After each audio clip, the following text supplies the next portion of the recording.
Hi, my name is Colin Fitzgerald and I teach on the UCD Actuarial and Financial Studies course in Ireland. The title of today's presentation is Ethical Perspectives of Actuaries of the Future. As actuaries, we know that our profession was founded upon a commitment to create and maintain standards and to act in the public interest. In return, we got a monopoly over actuarial practice, meaning we get paid quite well. Our ethical responsibility is, however, considerable, and actuaries face various ethical challenges on a regular basis to fulfill their roles.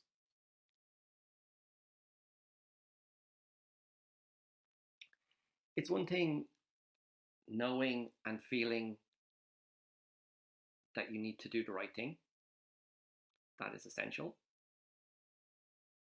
Knowing how best to do what is right is another, and actually doing what is right is another. Of those three, the first two are directly addressed in the UCD professional and classical ethics module. However, since the students are in university rather than in the workplace, the best that can be done for the third part is role playing. And the students do this in order to practice their practical understanding of character, along with the interaction between various character types and the various different types of ethical challenges that an actuary is likely to confront. Indeed, the module goes beyond these to some extent to broader ethical issues to help make the students more rounded. We all know that practice makes perfect, and failing to practice and prepare for ethical challenges is usually preparing to fail.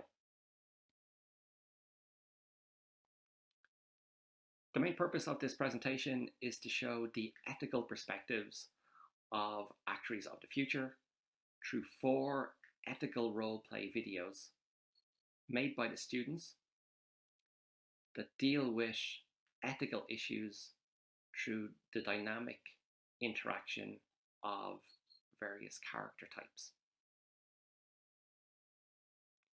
The 4 videos that you are about to see are based on 4 classical character types. The first type is that of the brute.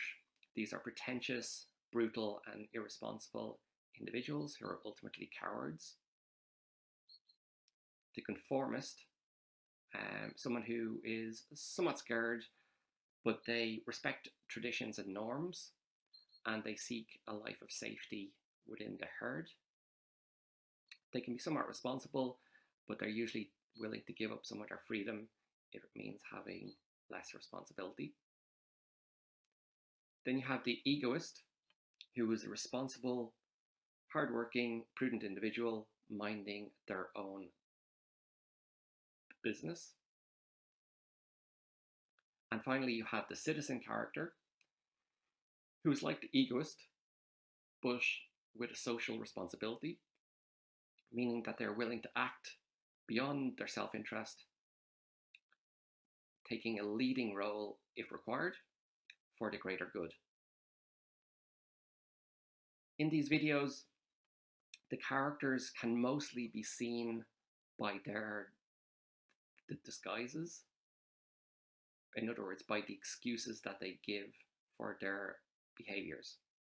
Or as Ralph Waldo Emerson put it, people seem not to see that their opinion of the world is also a confession of their character. The 4 character types are somewhat abstract. In reality, each of us has an element of those 4 character types within us, and our overall character depends on the proportionality between each one.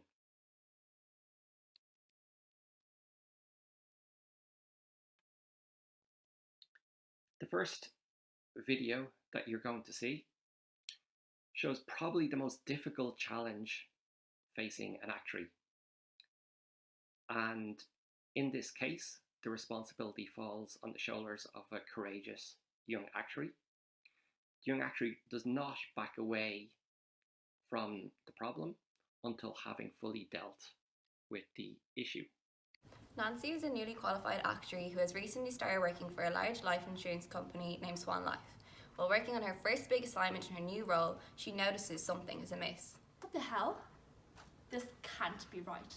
The assets that have been designated as technical provisions are being used to guarantee company loans taken out by Swan Life.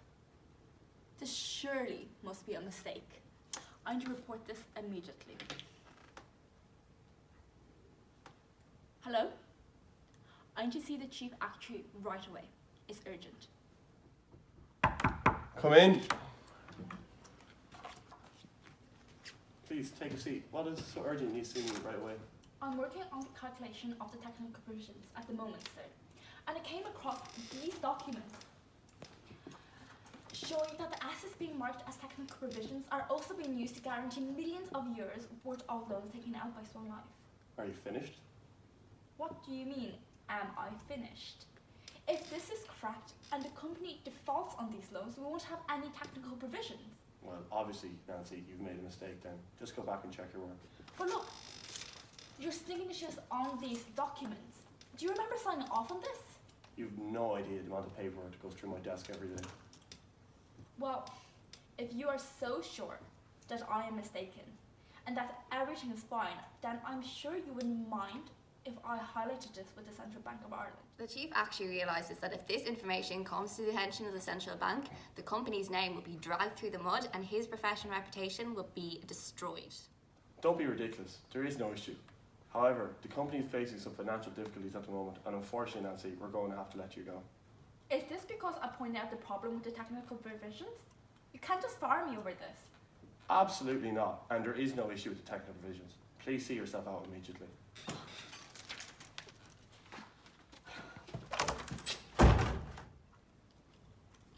Hello, please put me through to the director, please. This is Mr. Walsh, the chief actuary. Hi there. Unfortunately, we have a whistleblower situation. I handle it, but I think it might be a good idea to spread a rumour to undermine her credibility, just in case she decides to take this public. Don't worry about it. I'll make sure that she'll never be taken seriously again.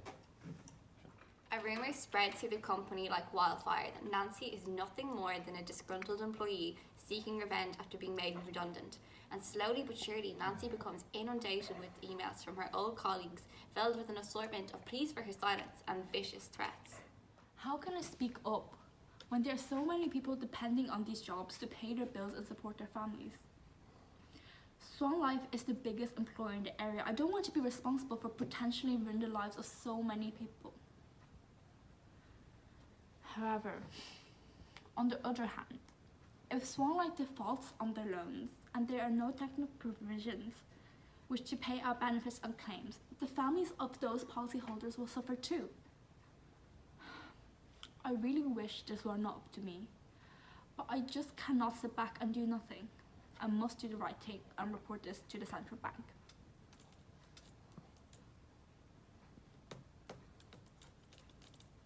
There. It is done. I sent my report to the central bank and it's out of my hands now. The central bank investigate the matter and thankfully the issue is caught at a point where it can be resolved.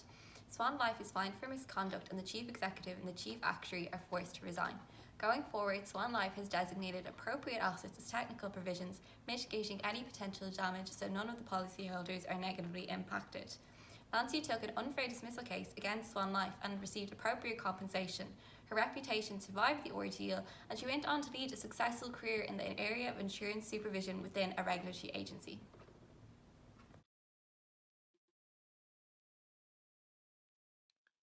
In that video, we had Anne-Marie Blake, Nancy Wang, and Ronan Walsh. In the second video, it shows the imperative of having an actuary with the right character in charge. It shows the character interplay on the topic. It shows some character interplay on the topic of self-driving cars. This play is set in an office where 4 main characters, 3 programmers and their manager are in a meeting to discuss how they should program their self-driving car to avoid casualties in certain scenarios. Our characters are discussing what the car should do in an event where a collision is unavoidable. Okay guys, we've reached the final stage of the development process. There are 2 choices left for us to make in the event of a fatal collision. To either program the car to prioritise the driver's safety over all others on the road, or if it should deem everyone's life to be equal, which could result in the death of the driver, but would have resulted in the fewest casualties. I have my mind fairly set on what I think we should do, but I would like to hear what you have to say before I make my decision final. I know ethically the car should be programmed to treat everyone's life as equal, but I think it should probably take priority of the driver. What do you mean, probably? Of course the car should put the driver's safety first. I wouldn't buy a car that didn't put my safety and well-being above others on the road, and neither would anyone else. Yeah, well, that all sounds great, but I wouldn't really want the responsibility of choosing who should live or die. I think it might be a lot easier to just randomise the process and have the car decide in the moment. That is a terrible idea. I'm not leaving the fate of my life up to mere chance. Yeah, it's absolutely ridiculous. It's our job to program a safer road vehicle than what's already on the road. That's no better than, say, a human driving, which the stats show we're terrible at. Yeah, but who are we to decide if your life is more important than anyone else's? We have to do the bigger thing here, put our own self-interest aside, and have the car decide in the moment what would result in the fewest casualties. Yeah, I think you're right.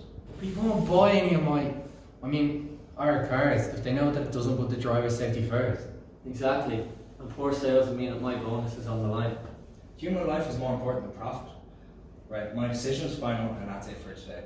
Anna, can I trust you to implement the code correctly? That's a big responsibility. I have a lot on my plate at the moment. Could anyone else do it, maybe?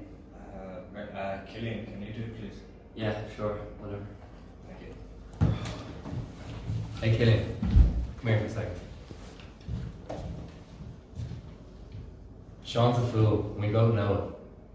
You have the power to change the code, and I think it'd be in both our best interests to put the driver's safety first. Yeah, okay. Well, it's true that I don't want to drive a car that doesn't put my safety first, but if I do that, my job could be on the line. So you'll never find out. And besides, if this goes through, we'll both be sitting on big bonuses by the end of the year.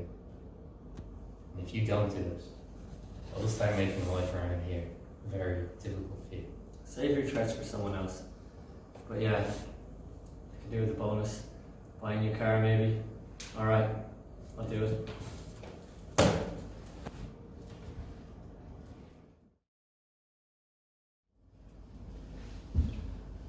Hey Anna, Yeah. can you show me the final draft of that code please? Yeah, of course. Let me just pull it up for you there now. There you go.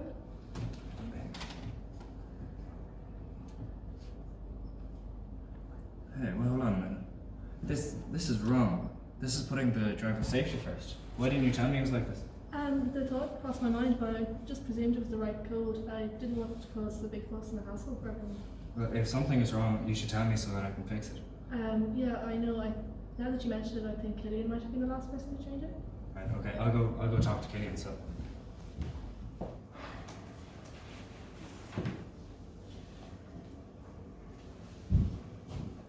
Hey Killian, why didn't you write the code that I specifically asked you to? Oh, I was going to, but Brian made me change it.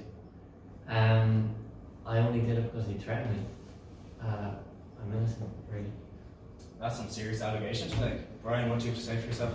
Listen, I didn't threaten him. I just gave him a gentle nudge in the right direction. Besides, I only did it because that's how it should be done. You should be thanking me, not punishing me. I don't care about some guy I've never met, and you shouldn't either. Valuing your life over someone else's is one thing, but undermining my decision and bullying a colleague in the workplace is just not acceptable. I'm afraid I'll have to report you to the board, where it's likely they'll ask for resignation. Fine.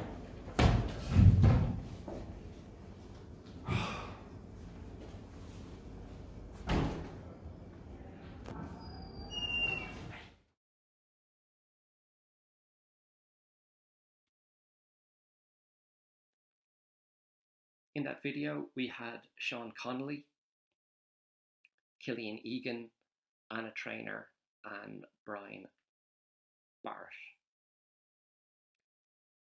The third video deals with the issue of sustainable investment, one that is likely to become more important over time. In the video, a citizen-type character uses the ethical tool of persuasion to successfully advocate for sustainable investment. The script contains humour to lighten the delivery of the story and uses the analogy of taking the biscuit, as in taking liberties.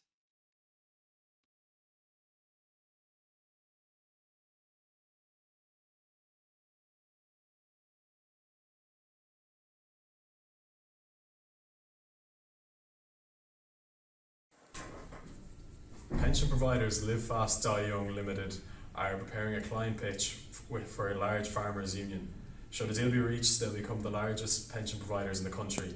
A partner of the firm is going over the sales pitch with a senior actuary and a sales rep.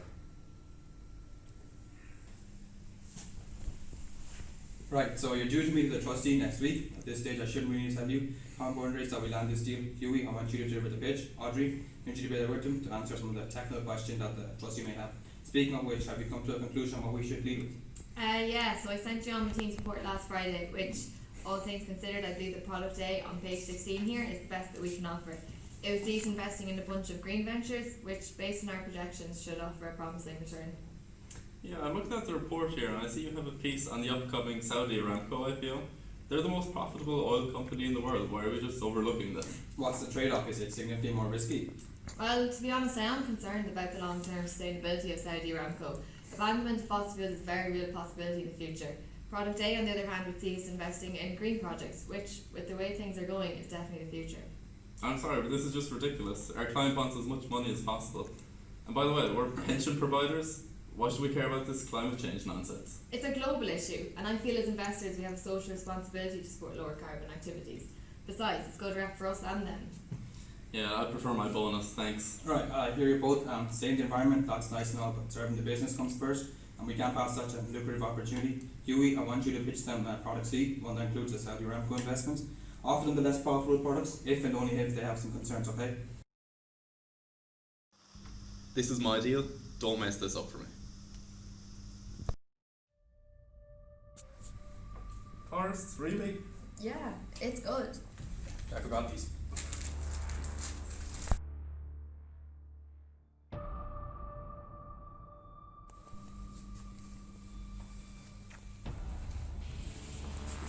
How's it going? Huey. Huey, Henry, nice to meet you. Mr. Gusman, I'm Audrey. Was it nice to visit? Best not before lunch.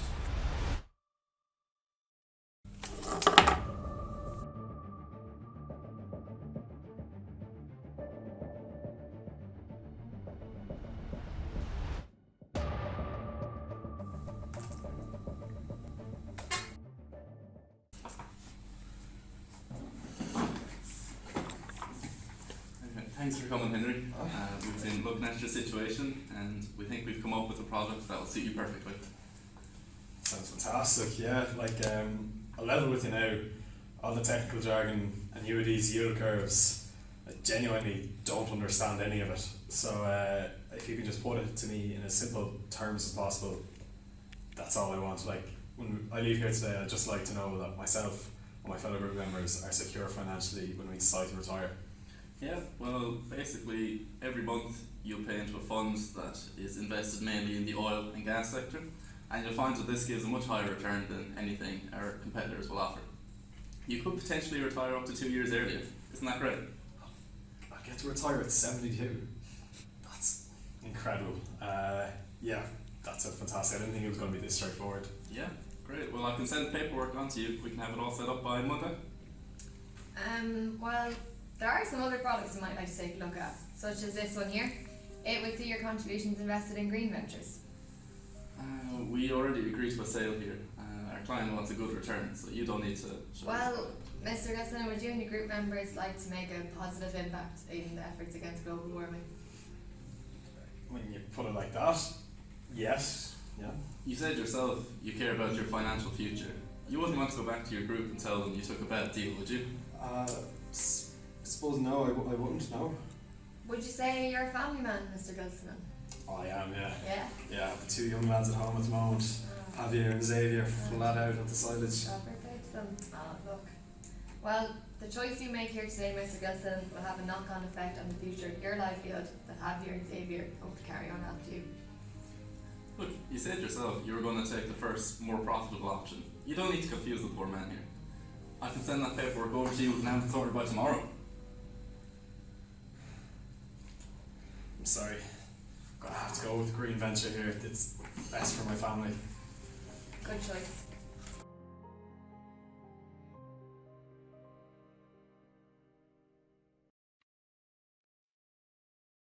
In that video, we had Audrey McAuliffe, Shanley Sebastian, Henry Gilsonen, and Hugh Quigley.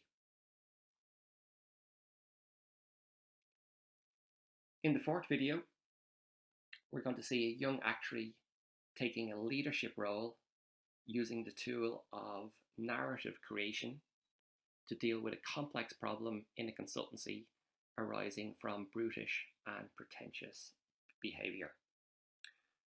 Just a note before the video that one student changes dress to play an extra role in the video.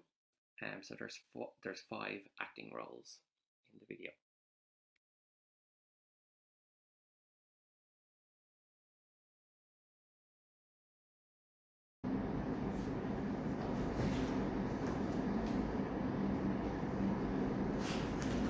And a final bit of good news, we've successfully secured the contract with Finite Life Limited. Management will be making a decision on who will get to work with this company in due course.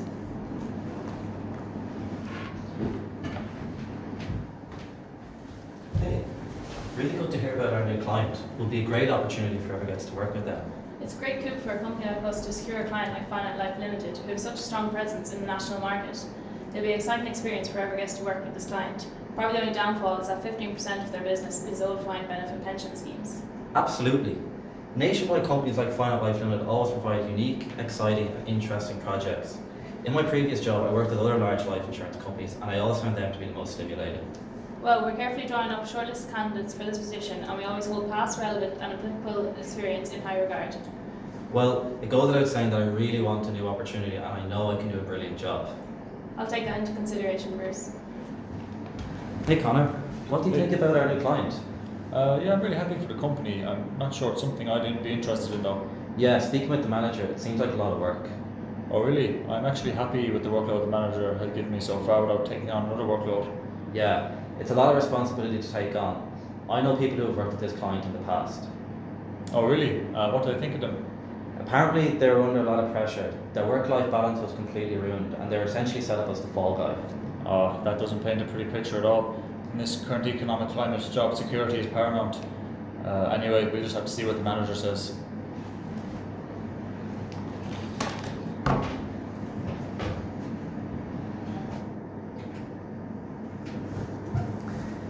Hey Egan, surely you fancy yourself to land this new client? Yeah, I think I could work well with that client. I'm actually looking for a new exciting project to kickstart the next phase of my career. I see. However, I'm not sure this client will provide the best platform for you to enhance your career. What do you mean? They're a huge company with over 20 billion of assets under management. Sure, even my grandmother has heard of this company. It would look great on a CV. Yeah, 20 billion of assets under management, but for 70% of that is all defined benefit pension schemes that they're running off. It's a dead-end job. That's not great, but nonetheless, they're a huge company, and even if it's not the most stimulating job, the money is great and the role carries a lot of prestige. Fair enough. I was actually speaking with the manager earlier and she was telling me there are plenty more exciting opportunities with the onboarding of new clients. Really? That sounds fantastic. Yeah, personally, I'd be waiting for one of those clients to provide the springboard in my career that you're looking for.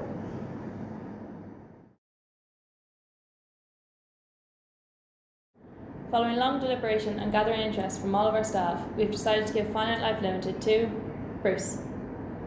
Yes.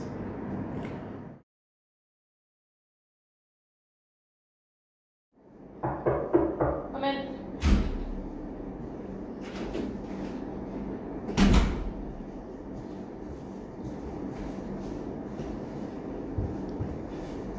Bruce, I've had the CEO of Finite Life Limited on the phone and she's furious with your actions. What are you talking about? I'm doing a great job. She said you failed to show up for meetings, you're ignoring all of their requests, and you've publicly humiliated them in order to enhance your own status in the public eye. What would she know? She's not even an actuary. I'm doing this my way, the best way. I'm the one with the experience in this area. I can't believe she had the nerve to report me. No, Bruce, you're not doing it your way. In fact, you're not doing it anyway. Management cannot let you keep dragging down this company. You're fired. What? Fired? Me? You can't fire me. This company needs me. Bruce, I think it's best you gather your things and leave before I call security. Fine. This is a decision you'll regret.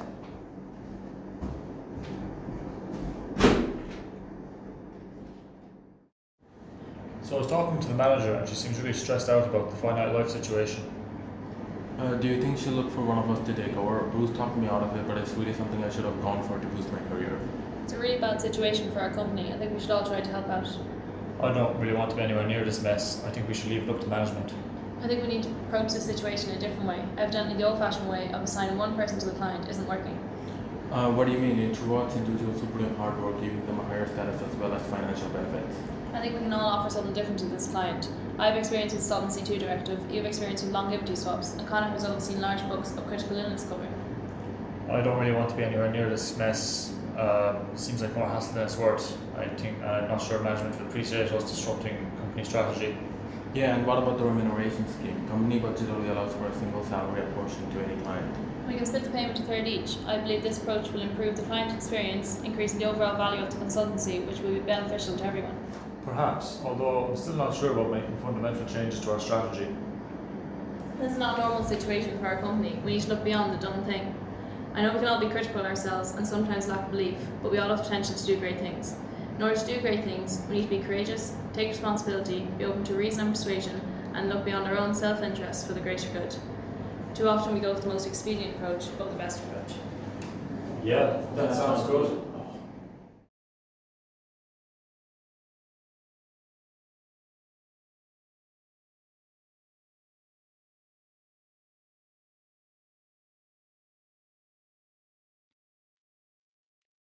In that video, we had Niamh McKenna. She was playing the two roles, Vishak Raj, Anthony Craig, and Rory Ellard.